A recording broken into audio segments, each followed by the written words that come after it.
There's a moment in life when everything stands still.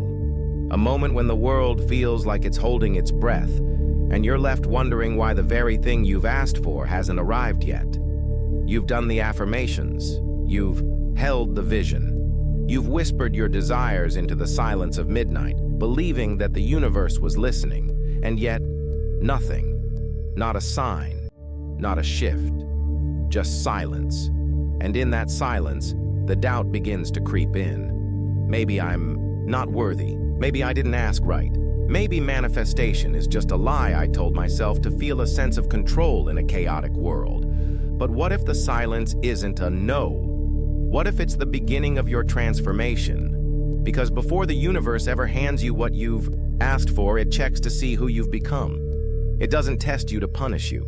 It tests you to prepare you. And what feels like a delay is often the exact process that makes you ready for what's on the other side. You see, manifestation is not about magic. It's about alignment.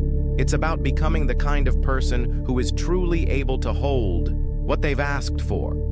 The universe will always mirror your frequency, not your fantasies. It doesn't care what you want in theory. It cares who you are in reality. So when your manifestation is on the way, the first sign isn't always a gift. Sometimes it's pressure, it's tension, it's discomfort that creeps into the parts of you that are still unhealed. Because the universe isn't giving you something to complete you. It's asking you to complete yourself so that you can meet your desire as a whole being, not a fragmented one. And that begins with tests. Not external exams, but deeply internal reckonings. The kind of experiences that shake your foundation just enough to reveal the parts of you that were never solid to begin with. That's not rejection. That's construction. That's the renovation of the soul. That's the sacred dismantling of all that no longer serves your next becoming. The first test almost always shows up as pain. Not the kind that breaks bones, but the kind that bends identity. The quiet ache of losing what you thought you needed. The sharp sting of being misunderstood, abandoned, overlooked. It's not cruel. It's clarifying. Because when you ask for something big, real love, deep purpose, financial freedom, radical self-worth, the universe doesn't just say, "Here you go." It asks, "Are you truly ready for what this means?" Because anything you're not ready to hold, you will unconsciously sabotage. So the pain is not the problem, it's the pointer. It reveals where you still doubt, where you still fear, where you still carry a belief that contradicts what you say you want. You may ask for love, but still carry the belief that love is dangerous. You may ask for abundance, but still act from a place of scarcity. The universe will bring that contradiction to the surface, not to shame you, but to invite you into wholeness. And that invitation usually arrives wrapped in discomfort. We often misunderstand this discomfort as a sign we're doing something wrong. But it's actually a signal that we're getting closer. Growth doesn't feel like growth. It feels like breaking, because a breakthrough requires something to break through. So when everything feels like it's falling apart, you must remember that this is the cracking open, not the crumbling down. This is the moment the light gets in. This is where transformation begins, not in ease, but in honesty. And honesty is what pain demands. It strips away the excuses. It removes the masks. It asks you to face the truth of who you've been so you can become who you're meant to be. That is the first gate. And to pass through it, you must stop resisting and start listening. Not just to the pain, but to what the pain is pointing toward. It's not there to stay, it's there to stir. Now, this test isn't something you conquer with force. It's something you move through with presence. Most people run, they numb, they distract. But the test is not about escaping. It's about staying long enough to receive the message. Because the pain is not just pain, it's language. It's communication from the parts of you that have been silent for too long. And if you can sit with it, not dramatize it, not spiritualize it, just sit with it, you'll begin to hear what it's trying to say. You're still afraid. You're still trying to prove your worth. You're still carrying a story that no longer belongs to you. These are not flaws. They are fragments. And fragments can be healed, but only if they are seen. So when the pain rises, let it rise. Don't rush to fix it. Don't run to hide it. Just witness it. Honor it. Ask it, what are you here to teach me? Because pain is the universe's most honest mirror. It doesn't lie. It doesn't pretend. It shows you exactly where you are so you can decide where you're willing to go next. This is why the first test is so essential. It separates the dreamer from the doer, the hopeful from the ready. It asks not just what you want, but who you're willing to become in order to receive it. Because you cannot manifest from fantasy. You manifest from frequency. And frequency is born from truth. And the truth is, it hurts before it heals. Once you begin listening to your pain instead of avoiding it, something magical happens. Your frequency shifts. Not in a loud, dramatic way, but subtly, deeply, authentically. And as your frequency changes, your reality begins to rearrange. This is when the second layer of the test begins. The test of identity. Now that you've felt the ache, you're being asked to let go of the version of yourself that was built to survive the life you no longer want. That old self, the one who played small, who settled, who tolerated misalignment, that self cannot come with you. Not because it was bad, but because it was built for a different chapter. And if you keep trying to manifest your future while clinging to your past identity, you'll find yourself in a constant tug of war between who you were and who you're becoming. So the universe gently, and sometimes not so gently, begins to dismantle the false self. You lose interest in old habits. Certain relationships begin to fade. Your job might feel empty. You might feel like you're unraveling. That's not failure. That's recalibration. You are not being punished. You are being prepared. The space that's opening up inside you isn't emptiness. It's readiness. Readiness for something deeper, truer, more aligned. But that readiness comes at a cost. The letting go of everything that no longer fits. And that's not easy. Because the old self, as limiting as it was familiar. It was safe. It got you here. And now, you're being asked to honor it and release it. This is the part most people resist. They want the new without losing the old. But transformation doesn't work that way. You don't just add. You evolve. You shed. You become. And in that shedding, there is grief. Not just for what you're losing, but for what never was. The dream you outgrew. The identity you performed. The love you chased that was never rooted in truth. The survival patterns that saved you but also kept you stuck. Letting go of all that can feel like a death. Because in many ways, it is. It's the death of the mask. The end of pretending. The unraveling of everything that was never truly you. And in the ashes of that unraveling, something real begins to rise. Not because you created it, but because you finally made space for it. The real you. The whole you. The version of you that is no longer trying to become worthy, but is simply being. That's the you who can hold the manifestation. That's the you the universe recognizes as a match. And once you arrive at that state, not a perfect state, but an aligned one, everything begins to shift. Not because you forced it, but because you've become it. The tests, then, are not punishments. They're proofs. They're the universe's way of saying, show me you're ready, not just with your words, but with your walk. And when you walk through pain with grace, when you release identity with courage, when you stop asking for proof and start embodying the truth, the door opens. Not because you demanded it, but because you became it. Once you've crossed the first threshold, when you've faced the pain, shed the false identity, and allowed your internal world to shift, the universe doesn't immediately shower you with all the things you asked for. No, instead, it brings you back to something hauntingly familiar. And that's where the next great test begins. It's the test of cycles. Because just when you think you've evolved beyond your old patterns, life will bring you something that looks like your past. A person, a problem, a temptation, a loop. It's not here to drag you backwards. It's not here to confuse you. It's here to ask you one single question. Will you choose differently this time? That's all it is. A mirror, not a trap. A sacred opportunity, not a setback.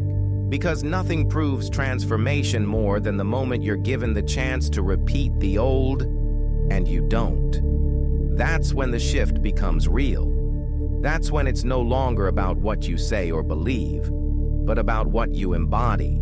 And embodiment is the language of manifestation. The universe doesn't respond to intentions. It responds to integration. And integration is proven through pattern-breaking decisions made in silence when no one is watching. This is the part of the journey that feels most frustrating. Because on the outside, it looks like nothing has changed. The same types of people show up. The same fears reappear. The same triggers get pushed. But you're not the same. And yet, the universe will bring you that old script, not to mock you, but to ask, have you really rewritten the story? Or are you just reciting new lines while holding the same energy? Most people don't fail here because they're unaware. They fail because they mistake the familiar for fate. They see something from their past reappear and think, maybe this time it's meant to work. But what returns is not always what's right. Sometimes it's what's unresolved. The universe doesn't repeat things to punish you. It repeats things to perfect you, to offer you another opportunity to respond from your evolution rather than your history.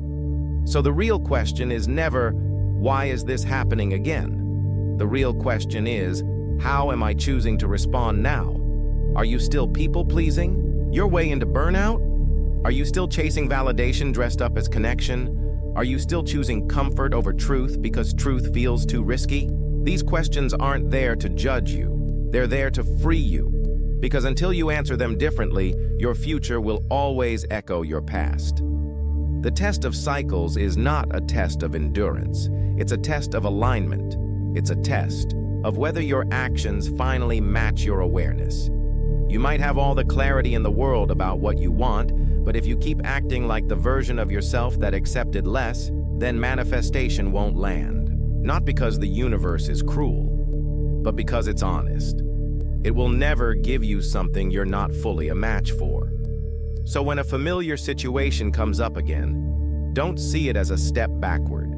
See it as a stage, a sacred moment, to prove that you've outgrown what once defined you. That's how you break the loop. You don't just wait for things to get better. You choose better. You speak up when you used to stay silent. You walk away when you used to cling. You honor your worth even when it's uncomfortable. That's the embodiment, and that's what changes the trajectory of your life. Because every cycle carries the power to close, but only if you're willing to respond from the new instead of reacting from the old. That's the difference between temporary motivation and lasting transformation. Now, the universe doesn't just test you with repetition, it also tests you with stillness. And that's the next phase, the test of surrender. This one is quiet, subtle, almost invisible. It happens after you've done all the work, after you've felt the pain, released the identity, broken the patterns, and now you're standing in the unknown. You've cleared the space, you've shifted your energy, you've chosen differently, and still, nothing. No signs, no shifts, just a vast, open silence. This is where most people lose faith, because they believe that change should be instant, that results should follow effort like a reward. But manifestation doesn't work like a vending machine. It works like a garden. You plant the seed, you water it, you nourish the soil, and then you wait. Not in apathy, but in trust. Not in despair, but in quiet expectation. The test of surrender asks, can you remain aligned without proof?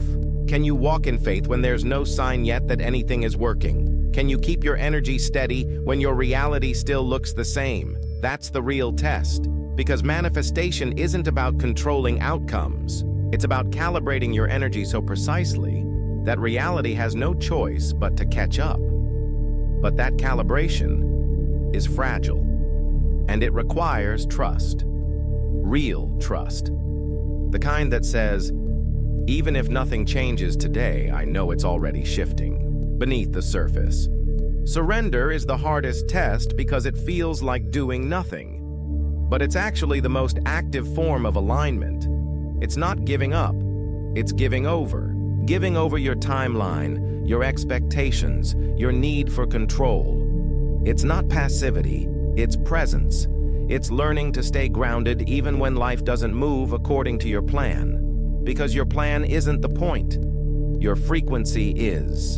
And when your frequency is rooted in fear, you chase. When it's rooted in trust, you attract. That's the energetic difference.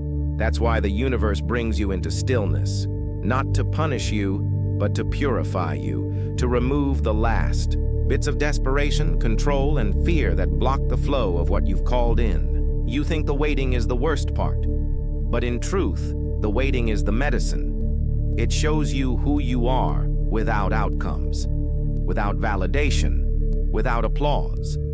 And who you are in that silence becomes the clearest signal you can send to the universe.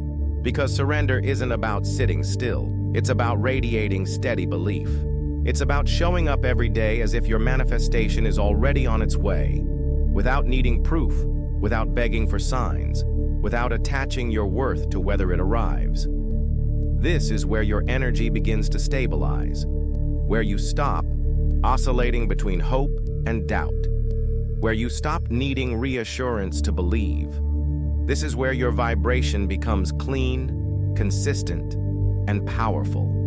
Not because you're forcing it, but because you've finally stopped interfering. You've released the grip.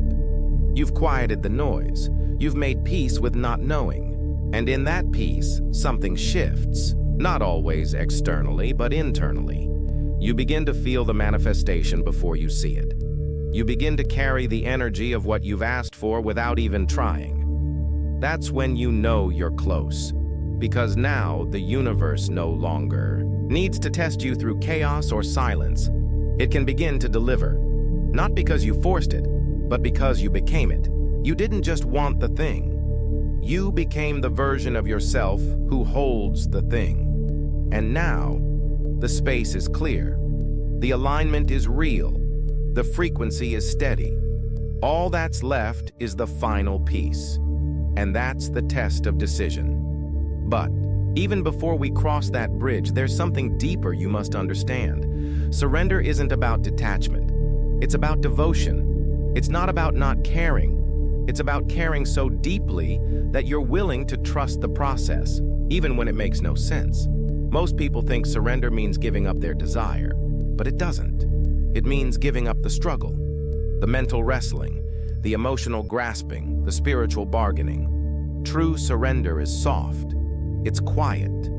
It's the kind of faith that doesn't shout or beg or demand. It just breathes. It walks with empty hands and a full heart. And in that fullness, you stop reaching. You stop chasing. You stop needing your manifestation to prove something about you. Because it no longer defines you. It simply joins you. That's the beauty of this phase. It teaches you that the manifestation isn't the reward. You are. Who you became in the waiting, in the breaking, in the trusting, that's the real prize. The thing you asked for is just the echo of your evolution, and it arrives not when you need it to complete you, but when you no longer need it to define you. That's when the magic happens. Not on a timeline, but in a moment of true energetic readiness. And when that moment comes, it doesn't feel like a climax. It feels like home. Once you've moved through the ache of growth, once you've surrendered without conditions, once your energy stops fluctuating between hope and fear and finally becomes steady like a heartbeat aligned with truth, there comes a moment where the universe leans in, closer than ever, and says something most people never expect. It says, "Now it's your turn." That's the final test. The test of decision.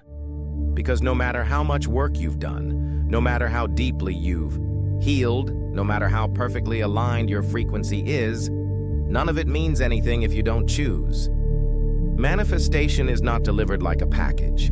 It's activated by a decision, a real one. Not the kind you make in your mind while you're lying in bed daydreaming, but the kind you make with your whole body, your movement, your action, your willingness to step even when there's no sign, no guarantee, no applause waiting for you on the other side. You see, the universe never asked you to be perfect. It never even asked you to be certain. It only ever asked one thing. Are you willing? Are you willing to walk as the person who already holds the life you want, even when it doesn't make logical sense, even when it's uncomfortable, even when your mind screams for one more sign, one more bit of proof, one more safety net before you leap? The final test isn't about waiting anymore. It's not about vision boards or vibration or visualization. You've done all that. It's not about reading more, praying more, meditating more. Those were the tools that helped you see. Now it's time to move. And this movement doesn't come with fireworks. It doesn't feel like a grand announcement. It often feels small, quiet, like sending the message, applying for the thing, saying no to the familiar, saying yes to the uncertain, leaving what doesn't fit, starting what scares you. It feels like an ordinary moment, but it's sacred. Because in that moment, you're not just talking about alignment, you're living it. You're no longer waiting for the universe to prove that it heard you. You're showing it that you heard yourself, and that is the ultimate activation. When you stop performing for signs and start living from truth, reality begins to shift, not because you're forcing it, but because now there is no longer any part of you resisting the life you say you want. That's when the manifestation comes. Not like lightning, but like recognition. It shows up and says, "There you are. I've been waiting for you too." But here's what no one tells you. Sometimes, even when your manifestation arrives, it doesn't look how you imagined. Sometimes it comes dressed in unfamiliar form. Sometimes it feels uncomfortable at first because it no longer fits the old identity you've shed. And this too is a test, the test of receiving, because you can do all the work. You can pass through pain and surrender and identity death and breaking cycles and walking in faith. But when the thing finally comes, can you open your hands without flinching? Can you let it in without pushing it away? Can you recognize the answer even when it doesn't match your picture?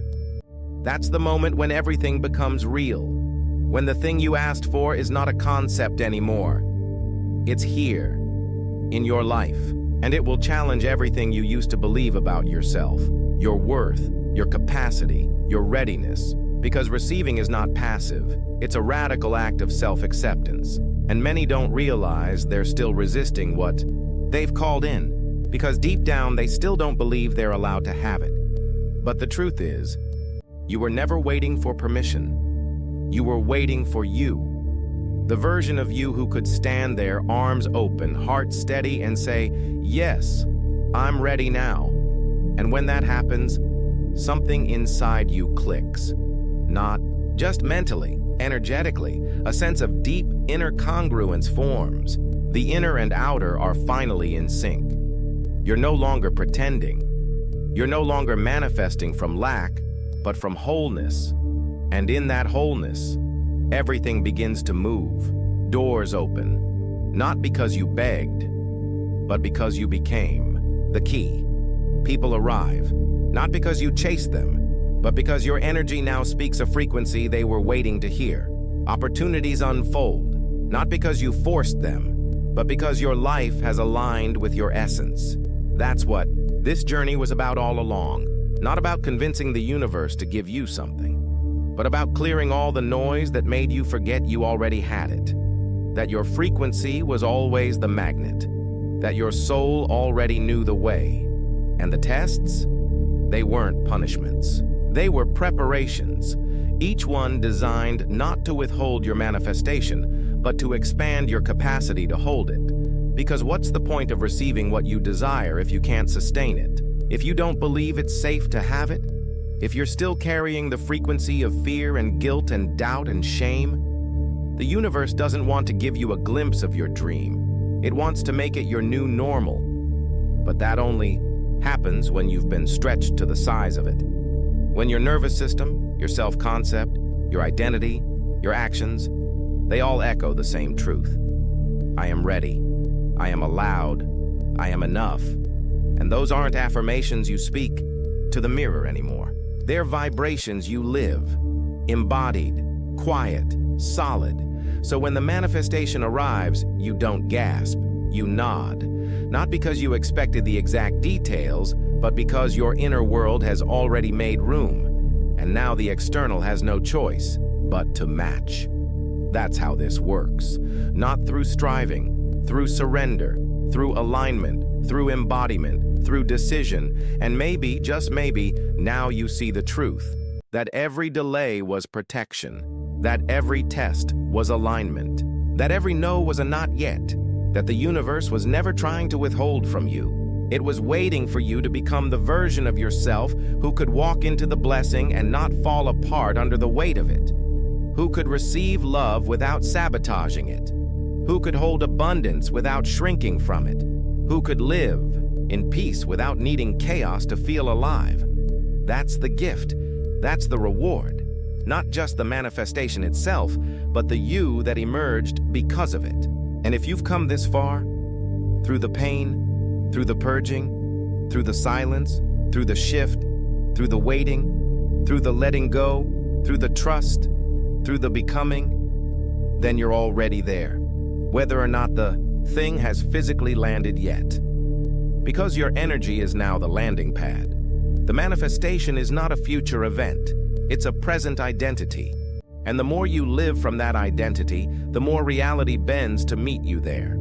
So if you're wondering where your manifestation is, don't look to the sky. Look to your life. Look to your choices. Look to your nervous system. Look to your boundaries. Look to how you speak to yourself in the mirror. Look to how you respond to fear, to opportunity, to stillness. That's where your manifestation lives. It's not waiting in some distant cloud. It's woven into every moment you choose truth over fear, faith over doubt, alignment over performance. You are not waiting for your life to change. Your life is waiting for you to choose it. Right here, right now, not with more information, but with integration. Not with more signs, but with more self-trust. Not with more wishing, but with more walking. Because the final key has always been in your hands. And now you know how to use it. This is what the universe was waiting for all along. Not your perfection, but your permission to rise, to receive, to decide, and to finally, fully, become the version of you who no longer hopes it happens, but knows they are the one it happens for.